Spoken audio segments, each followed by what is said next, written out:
आगे क्या चले, धीरे धीरे विरोध शांत होने लगा। पुण्य का उदय आया, धीरे धीरे विरोध शांत हुआ। लेकिन जो छापा में प्रचार हो गया था ना, तो यहां से गुरुदेव के पुण्य का जन्म हुआ। इसलिए गुरुदेव कहते थे विरोध प्रचार की कुंजी है।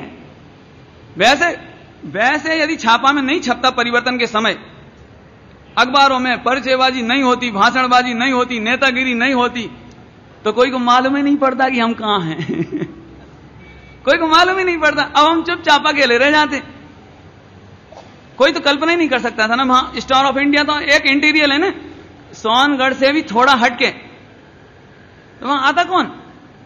तो हमारा तो विरोध प्रचार की कुंजी हुई जब पूरे में खलबलाहट मच गई। गांव गांव, सौराष्ट्र के गांव गांव, काठियावाड़ के गांव गांव में खबर पहुंच गई, कांजी स्वामी विरोधी है, कांजी स्वामी विरोध में, काला पर्चा निकालो, काला मुर्दाबाद, जिंदाबाद, जो हो सकता था सब हुआ।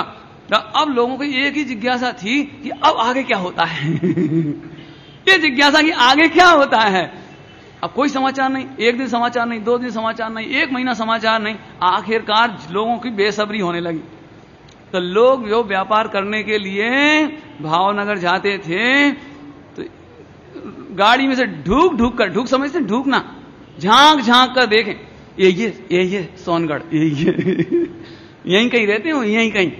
और फिर कोई उतर के देखें तो क्या कर रहे हैं। तो चुपचाप देखने आवे। और गुरुदेव सी तो अपने सहज सरल मस्त। तो फिर हिम्मत पड़ी तो सामने आगे, साहब केम छो? मजा में, और स्वाध्याय वगैरह सब बढ़िया है। अच्छा कुशलता, और कुछ नहीं कि विरोध कैसा हुआ, तुमने तो विरोध नहीं किया, फला ने तो नहीं किया, तुमने क्या किया, तुम्हारे गांव में क्या हुआ, उन्हें कोई मतलब नहीं। फिर स्वाध्याय में लग गए। अब वो प्रभावित कि हम तो सोचते थे गुरुदेव हमारे परिचित हैं तो कुछ पूछेंगे, कुछ जवाब देंगे, कुछ बुराइयां करेंगे, कुछ निंदा करेंगे, कुछ भी नहीं। अब तो प्रणाम कर करके साष्टांग। और अब वो जैसे ही अपने गांव पहुंचा, सुनाओ कान में। जायरात तो बोल नहीं सके। जायरात क्यों नहीं बोल सके? कि जायरात बोले तो रोटी बेटी छूटती है,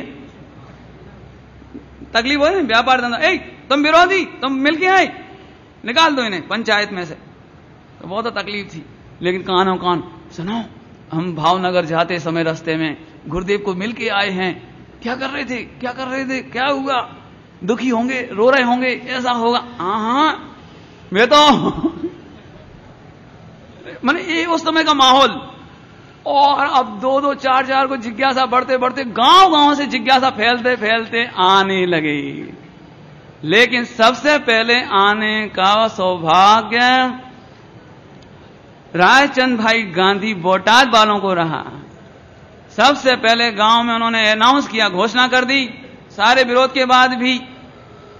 ये हरिभाई भायाणी के ससुर होते हैं, इन्होंने घोषणा कर दी कि भाई जिनको चलना है चलो, कम से कम 100 आदमी चलें। अब थोड़े से गांव, आसपास के और भी गांव हैं, मैंने नाम लिखे इनके, आसपास के गांव बोटाद, लीमड़ी, चूड़ा, राणपुर, बड़वान, ऐसे कितनी जगह की। माने कहने का मतलब ये निकला, इनका जरा प्रभुत्व था वहां पर गांव में, आसपास के गांव में, राजा जैसी स्थिति, माने अच्छे ग्राम सेठ, धन्ना सेठ, नगर सेठ है ना, ऐसे आसपास की स्थिति में। सो उन्होंने जाहिर करा दिया, जो लोग चलना चाहे तो निःशुल्क ले जाएंगे और छोड़ देंगे, और भोजन की व्यवस्था भी हमारी तरफ से, भोजन की व्यवस्था, जो चलना चाहे चलो। और आसपास से इकट्ठे करके सबसे पहले, कहीं कहीं तो 60 लिखा है, कहीं कहीं 80-85 संख्या लिखी, 2 तरह की संख्या मिलती है, लेकिन 60 होए तो अभी वे 60 लाख से बड़े हैं, और 80 होए तो 80 लाख से बड़े हैं। क्योंकि उस समय ऐसा कदम उठाना बहुत जिम्मेदारी की बात थी। ऐसा नहीं कि उन्होंने अनाउंस कर दिया तो लोग चल दिए, घर घर जाके मनाना पड़ा, समझाना पड़ा। लोग कहते साहब हमारी हिम्मत नहीं, हम गरीब हैं, हमारा व्यापार है, हमारी बच्ची की शादी करनी है, हमें मत पढ़ो, हमें इस चक्कर में मत खींचो। ऐसे कितने ही लोग आगे नहीं आए। तो जो विरोधी थे उनके पास गए रायचंद भाई कि भाई एक बात बताओ, उसने बेस छोड़ा है ना, गुण तो नहीं छोड़े ना? आत्मा तो नहीं छूट गई ना, आत्मा के गुण तो नहीं छूटे ना। जिस व्यक्ति को हम इतने बरस तक पूछते रहे, जिनके प्रवचन सुनते रहे, क्या एक दिन में मुंह पट्टी अकेली छोड़ देने से उसके गुण चले गए? अब क्या जवाब देवे? तुम ही बताओ, गांव वालों से पूछे, तुम ही बताओ, वह समस्त साधुओं में हीरा था कि नहीं था? लाखों में एक था कि नहीं? कि हां। सारे गांव वालों को इस बात का तो अफसोस कि हमने अपना हीरा खो दिया, हमने अपना रतन खो दिया, हमने अपना रत्न खो दिया, ये बात की तकलीफ। तो फिर किसी प्रकार से समझा बुझाकर उस समय में 60 आदमी तैयार करना भी हंसी खेल है। गांव में, बंबई में नहीं। बंबई तो कौन पहचाने कि बगल के फ्लैट में कौन रहता है, क्या नहीं? लेकिन गांव में जहां 10-10, 25-25 घर हों, 40 घर हों, 20 घर हों, 125 घर हों, और एक दूसरे को जानते हों, बिजनेस में जुड़े हों, शादी ब्याह से जुड़े हों, वहां 60 आदमी तैयार करना हंसी खेल नहीं है।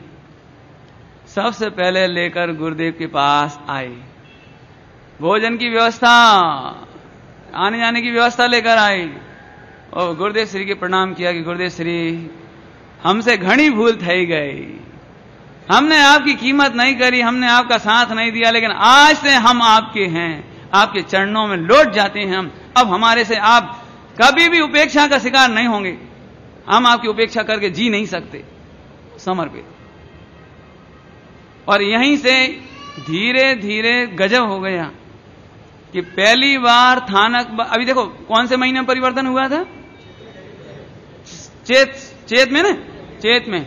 और चेत के बाद महीना आया भादों का, और इस समय में श्वेतांबर पहली बार गिनती के थोड़े से पर्युषण मनाने के लिए यहीं पर आने लगे। लो, हमें तो गुरुदेव चाहिए हमें तो। ये पुण्य के उदय धीरे धीरे आया, और आखिरकार यहां पर दिगंबरों का पर्युषण मनना शुरू नहीं हुआ, अभी श्वेतांबरों का पर्युषण धीरे धीरे प्रारंभ हुआ।